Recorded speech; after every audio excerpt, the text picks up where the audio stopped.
ऐसे सैकड़ों ऐसी जगह है जो जनता के हित के लिए आरक्षित किए गए थे, उन जगहों का आरक्षण हटाया गया और बिल्डर के मुंह में इसको ठोसा गया है। तो जब ये अधिकारी, यहाँ के नेता, यहाँ के कॉरपोरेटर, यहाँ के विधायक, यहाँ के सांसद, इनकी मिलीजुली सरकार और साथ में जो भ्रष्ट अधिकारी है, ये लोग हैं। कोई कह रहा है कि वो धोखादायक इमारत है, कोई कह रहा है रिजर्वेशन है, कोर्ट का आदेश बताते हैं, मगर एग्जैक्टली कारण क्या है कोई बताने के लिए था। क्योंकि धोखादायक इमारत रहेगी तो उसके लिए पहली बात यह है जिनको निकाला है उनको सर्टिफिकेट देना अनिवार्य है, वो सर्टिफिकेट दिया नहीं है। रिजर्वेशन की बात करें तो रिजर्वेशन आज के तारीख में वही 41 बिल्डिंग के जो प्लॉट का जो 7/12 मसूली दफ्तरी 7/12 निकाले तो आज भी वहाँ के मालिकाना जिसका सीताराम गुप्ता हो या अदर कोई जितने हो उनके खुद के नाम है, महानगर पालिका का नाम नहीं है। कहा कि सरकार के द्वारा इसका हनन किया गया। ये जो हजारों लोग उस घर में रह रहे थे, क्या महानगर पालिका आप कहीं पे भी ज़्यादा जाके छोटा सा ठेला लगाइएगा या कहीं पे भी आप गाड़ी रॉन्ग जगह पे पार्क करिएगा तो तुरंत वहाँ पे हटाने के लिए पालिका और उसके जो दलाल है वो दौड़ के आते हैं। तो 41 बिल्डिंगें बन रही थी, तब क्या ये लोग सो रहे थे?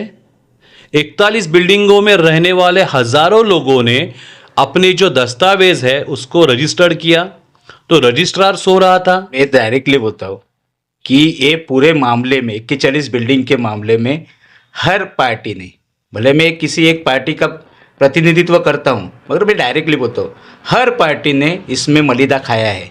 हर पार्टी के कुछ न कुछ पदाधिकारी इसमें दोषी है। बहुत से मैं वो जब जिस दिन खुलासा करना होगा तो उस दिन खुलासा ये भी करूँगा कि किन किन लोगों ने इसमें मलिदा खाया है। दोस्तों नमस्कार। दोस्तों आंचल विजय लक्ष्मी नगर की 41 बिल्डिंगें टूट चुकी है, सपाट हो गया, मैदान हो गया, वहाँ वीराना दिखाई दे रहा है। हम लगातार इस पे अलग अलग गुरुओं की राय ले रहे हैं, लगातार आपको ग्राउंड रिपोर्ट बता रहे हैं। इस समय हमारे साथ दो अलग अलग पार्टी के नेता है, मार्क्सवादी के कार्यकर्ता है तो दूसरे शिवसेना के नेता है, दोनों पेशे से वकील भी है। तो हम इनसे जानते हैं कि इस पूरे मामले में कहाँ कुछ क्या छूटा है, क्या हो सकता था, क्या हुआ है, क्या होना चाहिए। पहले हम बात करेंगे एडवोकेट आदेश बंसोड़े जी से और उसके बाद में हम कंटिन्यू करेंगे साथ ही साथ हमारे गिरीश दीवान जी से।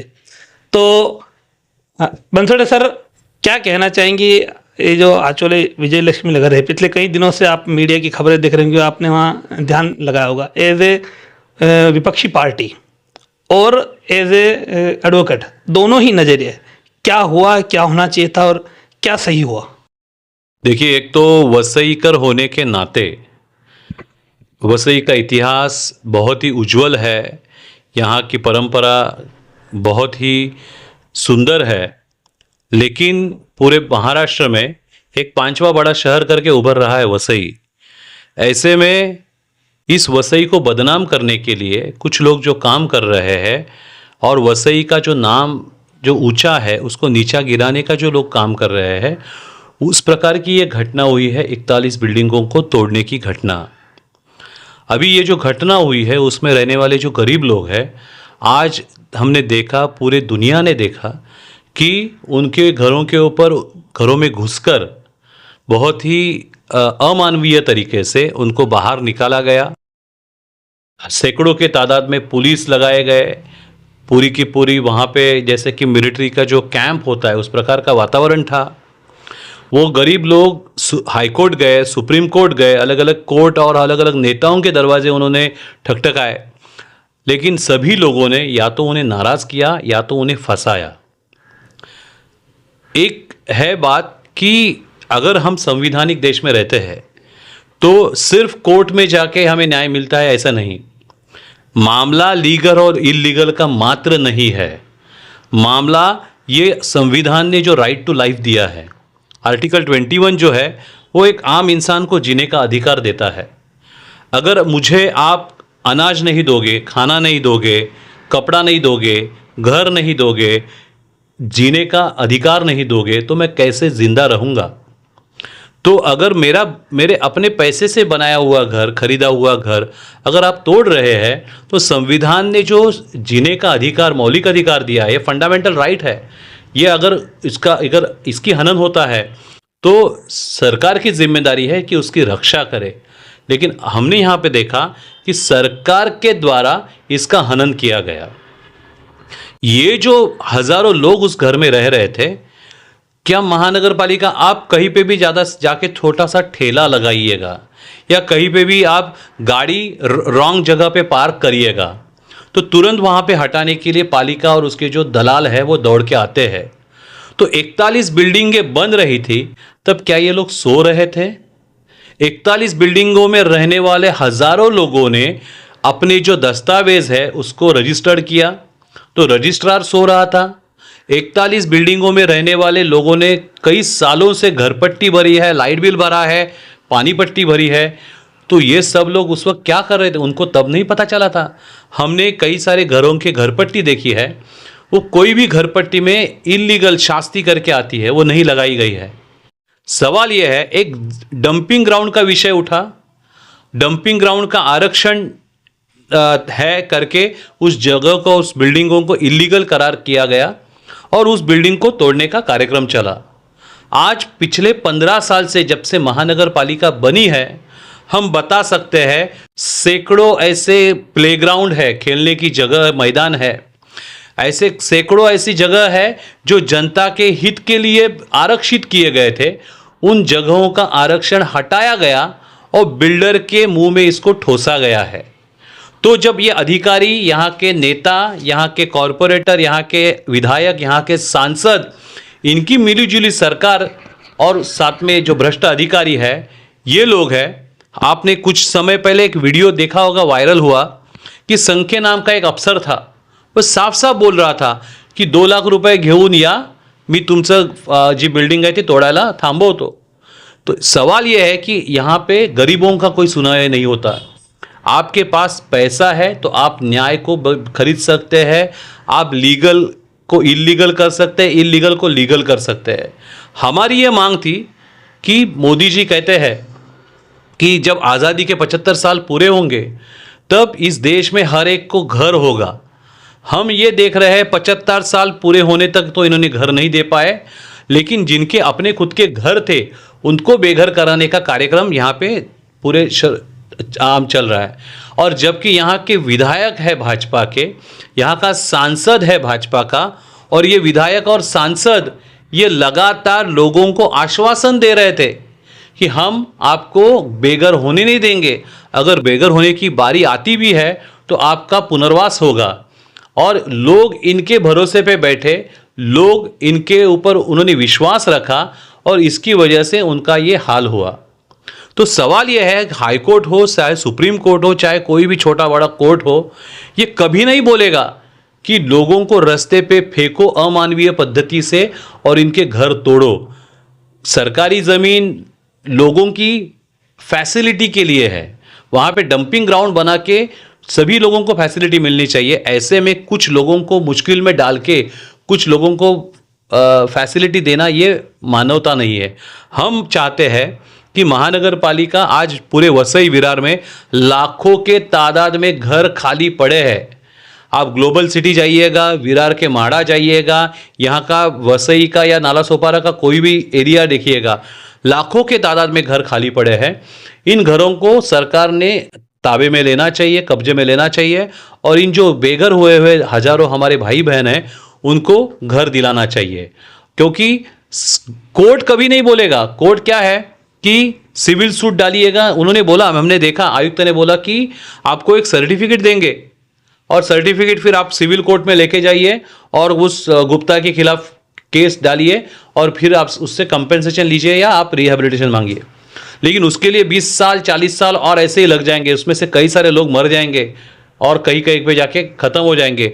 हमें चाहिए कि कोर्ट अपना काम तो करेगा, लेकिन हम जिस विधायक को हमने चुन के दिया है, जिस सांसद को चुन के दिया है, जिस महानगर पालिका को हम लोग टैक्स दे रहे हैं वो महानगर पालिका हरकत में आए और इन जो लोगों के घर उजड़े हैं उनको रहने के लिए, चाहे वो मालिकाना अधिकार दे या भाड़े से दे, हमको तुरंत घर चाहिए। नहीं तो ये लोग, मैं इन सभी से अपील करूंगा आपके माध्यम से कि आने वाला जो भी अच्छा दिन होगा, खास करके अभी शिवाजी महाराज का जयंती आ रहा है 19 तारीख फरवरी, मैं अपील करूंगा कि ये शिव जयंती उस जगह पे मनाइए। शिवाजी महाराज ने इसी प्रकार से जो अन्यायकारी राजवट थी उसको बाहर फेंका, उखाड़ फेंका और जनता का स्वराज स्थापित किया।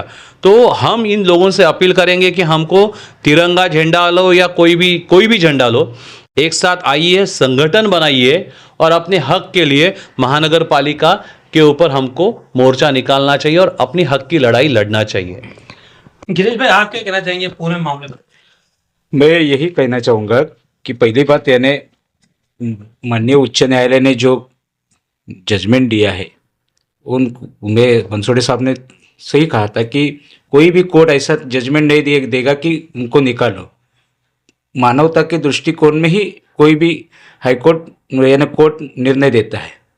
मगर सवाल ये है, ये निर्णय देने के बाद इनकी खुद की तैयारी है क्या महानगर पालिका की? क्योंकि खुद आयुक्त बोल रहे हैं कि हमारे पास पुनर्वसन की पॉलिसी नहीं है। पुनर्वसन की पॉलिसी यानी 2009 से महानगर पालिका इस्टेब्लिश हो गई है। आज 15-16 साल हो गए, फिर भी महानगर पालिका खुद की पुनर्वसन की पॉलिसी इस्टेब्लिश नहीं करती। तो फेल्यूर प्रशासन का है और उनसे पहले फेलियर जिन्होंने सत्ता इसमें उपभोगी है उनका है। आपकी बात को मैं 20 में से काटना चाहूंगा कि आपने जो बहुत बड़ी एक बात उठाई, 2009 से महानगर पालिका की स्थापना हुई है, ये तो ये इलीगल को तोड़ा गया है। समझो कोई प्राकृतिक आपदा आती है, भूकंप आया या कोई बहुत बड़ा सैलाब आया, उसमें भी इस तरह से रिहैबिलिटेशन का कोई पॉलिसी नहीं है, तो आखिर ये नागरिक जाएगा तो जाएगा कहाँ? मैं वही बोल रहा हूँ कि पहली बात यानी कंफ्यूजन में महानगर पालिका में डाला है कि एग्जैक्टली 41 की जो इमारतों पे की कार्रवाई हुई है वो किस आधार पर हुई है। यानी कोई कह रहा है कि वो धोखादायक इमारत है, कोई कह रहा है रिजर्वेशन है, कोर्ट का आदेश बताते हैं, मगर एग्जैक्टली कारण क्या है कोई बताने के लिए था। क्योंकि धोखादायक इमारत रहेगी तो उसके लिए पहली बात यानी जिनको निकाला है उनको सर्टिफिकेट देना अनिवार्य है, वो सर्टिफिकेट दिया नहीं है। रिजर्वेशन की बात करें तो रिजर्वेशन आज के तारीख में वही 41 बिल्डिंग के जो प्लॉट का जो 7/12 मसूरी दफ्तरी 7/12 निकाले तो आज भी वहाँ के मालिकाना जिसका सीताराम गुप्ता हो या अदर कोई जितने हो उनके खुद के नाम है, महानगर पालिका का नाम नहीं है। यानी आज भी वो ज़मीन महानगर पालिका के नाम पे हस्तांतरित हुई नहीं है। तो अगर रिजर्वेशन है तो आज 2009 से महानगर पालिका अभी तक भूमि अधिग्रहण क्यों नहीं किया उस प्लॉट का? यानी क्या चाहती है? मेरे ख्याल से डीपी रिमार्क लास्ट निकला था महानगर पालिका होने के पहले, उसके बाद इतने सालों से डीपी रिमार्क निकला नहीं है। जो रिजर्वेशन था उस टाइम के नाला सुपारा नगर परिषद का डंपिंग ग्राउंड था, महानगर पालिका का नहीं था, उसके लिए प्रोविजन थी। मगर आज तक उसका हस्तांतरण नहीं हुआ है, प्राइवेट जगह है। प्राइवेट जगह पे आज मैं यानी डायरेक्टली बोलता हूँ, महानगर पालिका ने अपने ऊपर का जो भी क्वेश्चन मार्क कोर्ट ने निकाला था, दंड ग्रीन ट्रिब्यूनल ने लगाया था, हर दिन जो फाइन लगाया था, वो झटकाने के लिए ये पूरा कार्रवाई किया है। यानी खुद को बता रहे डंपिंग ग्राउंड एसटीपी प्लांट, आज की तारीख में विरार का एसटीपी प्लांट कितने दिनों से बंद है, उसके बारे में कोई कहना नहीं चाहता है। यानी जो है वो सुव्यवस्थित रखना नहीं चाहते और नए के पीछे लगे हैं। यहाँ के पक्ष और विपक्ष है वो आपस में एक दूसरे को जिम्मेदार ठहरा रहे। पहले का पक्ष जो आज विपक्ष में है, बहुजन विकास आघाड़ी, वो बोलते उन्होंने कोई वक्तव्य नहीं किया, लेकिन वो ये खुश है कि भारतीय जनता पार्टी ने लोगों को जिस तरह से विश्वास में लाए और वोट हासिल किया, उसके बाद भारतीय जनता पार्टी कहीं भी पीछे खिसक गई तो वो खुश है। और भारतीय जनता पार्टी इसका ठिकरा उनके ऊपर ही फोड़ रही कि उनके कार्यकाल में। आप तृतीय पक्ष क्या कहना चाहेंगे? मैं डायरेक्टली बोलता हूँ, कि ये पूरे मामले में 41 बिल्डिंग के मामले में हर पार्टी ने, भले मैं किसी एक पार्टी का प्रतिनिधित्व करता हूँ मगर मैं डायरेक्टली बोलता हूँ, हर पार्टी ने इसमें मलिदा खाया है। हर पार्टी के कुछ न कुछ पदाधिकारी इसमें दोषी है। बहुत से मैं वो जब जिस दिन खुलासा करना होगा तो उस दिन खुलासा ये भी करूँगा कि किन किन लोगों ने इसमें मलिदा खाया है। मसूद सर, एक सीधा सवाल ये है कि एक कहीं पे आप तो कानून के जानकार है, ये नियम भी बैठता है कि अगर इलीगल बांधकाम चाहे नगर सेवक हो चाहे महानगर पालिका के अधिकारी हो उनके संरक्षण में हो रहा है तो उनके ऊपर भी कायदे अनुसार कार्रवाई होनी चाहिए। इस मामले में ऐसा कहीं दिखाई नहीं दे रहा और उसकी कोई बात ही नहीं उठा रहा है। महानगर पालिका कहीं ऐसे जो पुराने अपने अधिकारी है उनकी जांच करने तो तैयार नहीं है। देखिए, हम कई सारे झुग्गी झोपड़ियों के साथ काम करते हैं। हमने देखा है कि सरकारी ज़मीन हो चाहे वह निजी ज़मीन हो, उस ज़मीन के ऊपर अगर इलीगली एनक्रोच करके गैर कानूनन तरीके से कब्जा करके रहने वाले लोगों को जब हटाने की बारी आती है, जब बात चलती है, तब कोर्ट इतना ही कहता है कि follow due process of law, यानी कानून का जो रास्ता है उसको ठीक तरह से लागू करो, उस ठीक तरह से जाइएगा। यहाँ पे भी यही सवाल उठता है कि कोर्ट कभी नहीं बोलता है कि अभी मैं इस कुर्सी पे बैठा हूँ, आप इस कुर्सी पे बैठे हैं, अगर मैं ये दावा करता हूँ ये कुर्सी मेरी और अब मैं कोर्ट चला जाता हूँ और मैं जीत जाता हूँ, तो कोर्ट ऐसा नहीं कहेगा कि यूसुफ जी को गैर कानूनन तरीके से या अमानवीय तरीके से उनको हटाओ और सड़क पे लाके फेंक दो। ये जो डिसीजन है वो जुडिशरी का नहीं है, पुनर्वसन देना या न देना। ये डिसीजन जो है वो स्टेट का है, जो राज्य सत्ता है उसका होता है। आप एसआरए क्या बात समझिए, एसआरए लाया इसके लिए गया कि जो गरीब लोग हैं जो शहर में आते हैं, झुग्गी झोपड़ी बनाते हैं और वोट करते हैं, वोट दे के विधायक और सांसद चुनते हैं, अगर ये विधायक और सांसद चुन के आने के बाद वो लीगल उनको स्वरूप प्राप्त होता है तो इनका वोट कैसे इलीगल है? उन इलीगल बस्तियों में रहने वाले वोटरों ने जो वोट किया है उस वोट को प्राप्त करने वाले सांसद विधायक जाके कानून बनाते हैं। वो कानून उनकी झुग्गी झोपड़ियां तोड़ने के लिए जब काम करता है तब सवाल ये उठता है कि उन लोगों को बिना किसी पैसे के घर के बदले घर मिलना चाहिए। ये एक नेशनल हाउसिंग पॉलिसी बनाई गई और जिसके तहत एसआरए का निर्माण हुआ। तो एसआरए आज महानगर पालिका, जिसे इन्होंने कहा कि वसई विरार शहर महानगर पालिका के पास कोई पॉलिसी नहीं है, उनके पास शिक्षा प्रदान करने की कोई पॉलिसी नहीं। एक स्कूल बताइएगा म्यूनसिपालिटी यहाँ पे स्कूल चला रही है? नहीं। शिक्षा के ऊपर कुछ खर्चा कर रही है? नहीं। यहाँ पे बस सभी के सभी कॉन्ट्रैक्टर है। महानगर पालिका के जो अधिकारी है उनके भाई या बाप या बेटे या पत्नी के नाम पे कॉन्ट्रैक्ट चलते हैं और सब कंत्राटीकरण चल रहा है, जिसके वजह से यहाँ पे कंगाली चल रही है। अभी ये जो घर फेंके गए, तोड़े गए, इसका जब सवाल आता है तो कोर्ट कभी नहीं बोलेगा कि इनका पुनर्वसन करो या इनको रास्ते पे निकाल के फेंको। कोर्ट कभी नहीं बोले। कोर्ट बोलेगा वो जो गवर्नमेंट लैंड है, वो जो प्राइवेट लैंड है उसको वेकेट करो, लेकिन कानून को अपनाओ। और कानून है कि जो इंसान को जीने का अधिकार देता है। तो राज्य सत्ता, यहाँ के विधायक, यहाँ के सांसद, यहाँ के कॉरपोरेटर, यहाँ के महापौर, यहाँ के जो भी सत्ताधारी, चाहे वो बहुजन विकास आघाड़ी हो, चाहे वो बीजेपी हो, चाहे कोई अन्य पार्टी हो, उनके जो नेतागण हैं उनकी जिम्मेदारी थी कि इन लोगों को इस प्रकार से उजाड़ते हुए देखते चुप नहीं बैठना था। राजन नाइक हो, चाहे वो कैलाश पाटिल हो, चाहे हितेंद्र ठाकुर हो, चाहे कोई भी व्यक्ति हो जो नेता खुद को कहलाते हैं, वो जब उस वक्त वहाँ पे गए थे, लोग उनके पास पहुँचे थे, उनकी जो बातचीत चल रही थी, उन्होंने बस टाइम पास किया है।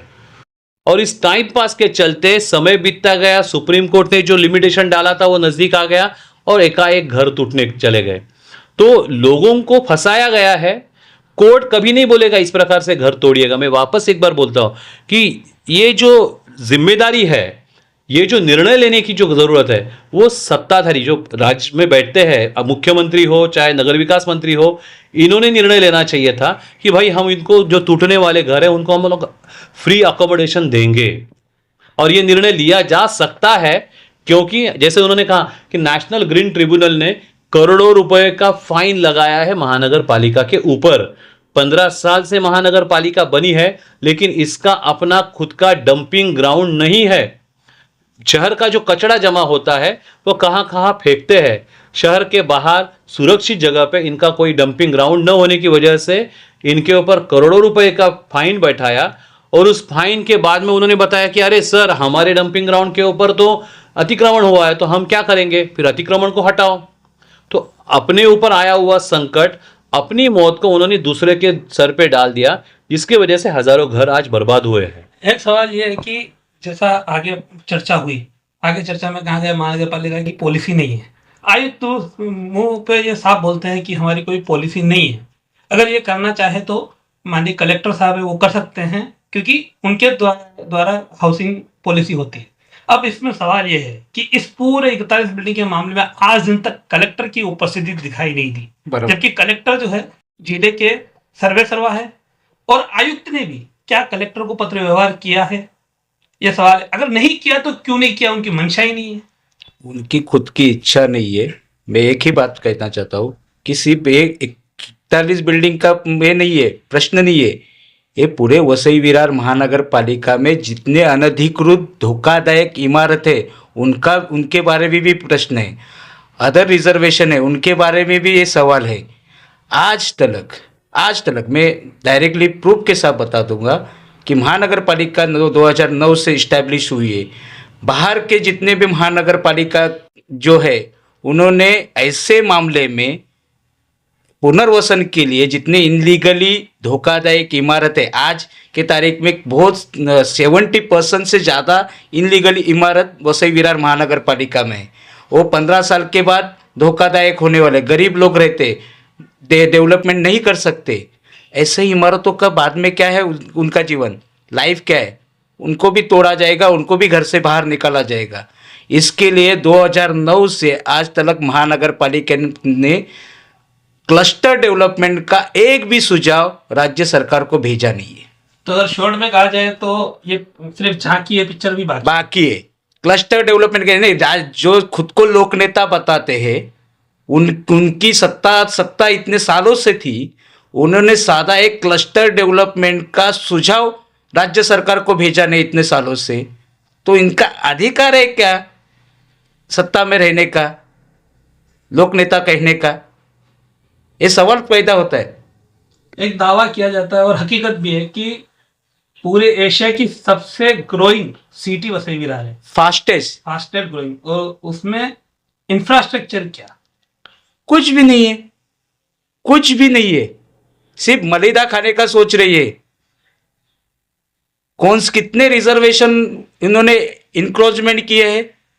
आज के तारीख में अगर हाईकोर्ट का निर्णय बता जाएगा तो कल परसों के दिन ही एक जजमेंट हाईकोर्ट ने एसआरए के पुनर्वसन के बारे में निकाला था कि ये इंक्रोचमेंट हर टाइम करेगा। ये महाराष्ट्र नंबर 1 है, जो पहला है जो अतिक्रमणधारियों को पुनर्वसन करता है। इसके ऊपर विचार करना चाहिए, ऐसा खुद हाईकोर्ट का ऑर्डर है। तो ये हम चर्चा काफ़ी लंबी हुई, हम काफ़ी देर से कई बातों पर बातचीत कर रहे थे, जिस तरह से दोनों ही मेहमानों ने, गेस्ट ने हमको बताया और आपने सुना। कई यहाँ पहलू है, कई चीज़ें हैं। सिर्फ इन लोगों को एक लॉलीपॉप पकड़ाया गया पॉलिटिशियन द्वारा, खासकर मैं नाम किसी का नहीं लेना चाहूँगा, लेकिन आप सभी जानते हैं। तो लॉलीपॉप पकड़ाया गया और समय निकलता गया। आज समय निकलने के बाद जो मंशा ये थी कि वो ज़मीन वैकेंट चाहिए, कल को कुछ भी हो, अगर रिजर्वेशन होकर वहाँ डंपिंग ग्राउंड भी आता है तब भी अच्छा खासा उसका TDR मिलेगा, अच्छा खासा पैसा मिलेगा। और अगर डंपिंग ग्राउंड नहीं आता है और वो R-जोन हो जाता है तब बड़े बड़े टावर आएंगे, तब भी अच्छा पैसा आएगा। तो जो भी आगे की सोच है उसके लिए इस समय ये ज़रूरी था कि वो वैकेंट होने चाहिए, और वो हो चुके हैं। लेकिन उससे प्रभावित लोग हैं वो आज भी मारे यहाँ वहाँ फिर रहे हैं। लोग अभी भी इस उधेड़-बुन में है कि हमको एक अदद हमारा सर्टिफिकेट ही मिल जाए। लेकिन सर्टिफिकेट भी हमने आगे के कई वीडियो में बताया कि सर्टिफिकेट भी जो महानगर पालिका इशू कर रही है उसमें सर्वे नंबर तक का जिक्र नहीं है। तो कहीं ना कहीं एक बहुत बड़ा खेल यहाँ पर चल रहा है, ऐसा प्रतीत होता है। फिलहाल आज की इस वीडियो में इतना ही। हम लगातार इस पर अपडेट आपको देते चले जा रहे हैं। आगे और भी अगर मौका आएगा तो हम आपसे मुलाकात करेंगे। फिलहाल आज के लिए इतना ही। नमस्कार, जय हिंद, जय महाराष्ट्र। हमारे चैनल सैफ न्यूज़ लाइव पर अपने व्यापार और सेवा से संबंधित विज्ञापन प्रसारण हेतु दिए गए मोबाइल नंबर पर संपर्क करें।